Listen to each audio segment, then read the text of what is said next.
It's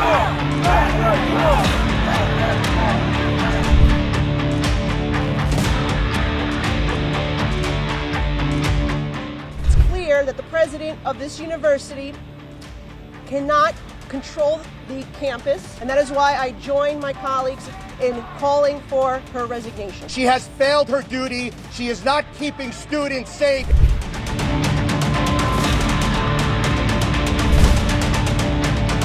Sponsored by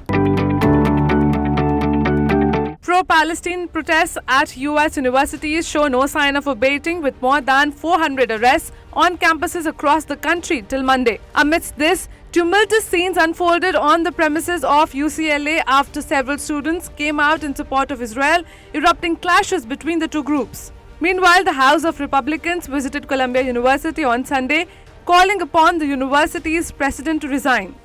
I have a message, President Shafiq, and a message for you all too.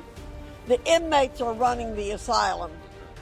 Take back control of this once great institution. It's clear that the president of this university cannot control the campus, and that is why I join my colleagues in calling for her resignation. She has failed her duty. She is not keeping students safe. It is time for President Shafiq to resign in disgrace. She has lost control of this campus. She has lost control of this institution.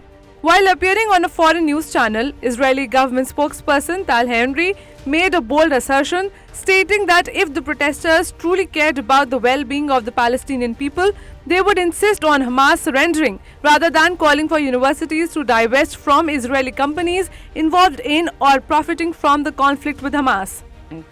They don't care about Palestinian civilians. And I'll tell you why. If they truly cared about the Palestinians, they would have called on Hamas to surrender, release every hostage, dead or alive, and free Gaza of Hamas. But they're not doing so. What are they calling for? More Jewish and more Israeli blood.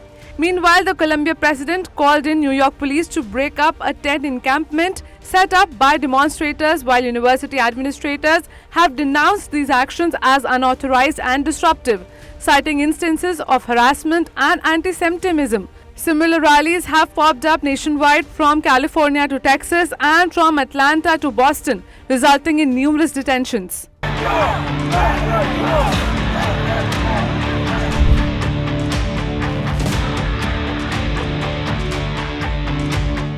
It's clear that the president of this university cannot control the campus, and that is why I join my colleagues in calling for her resignation. She has failed her duty. She is not keeping students safe.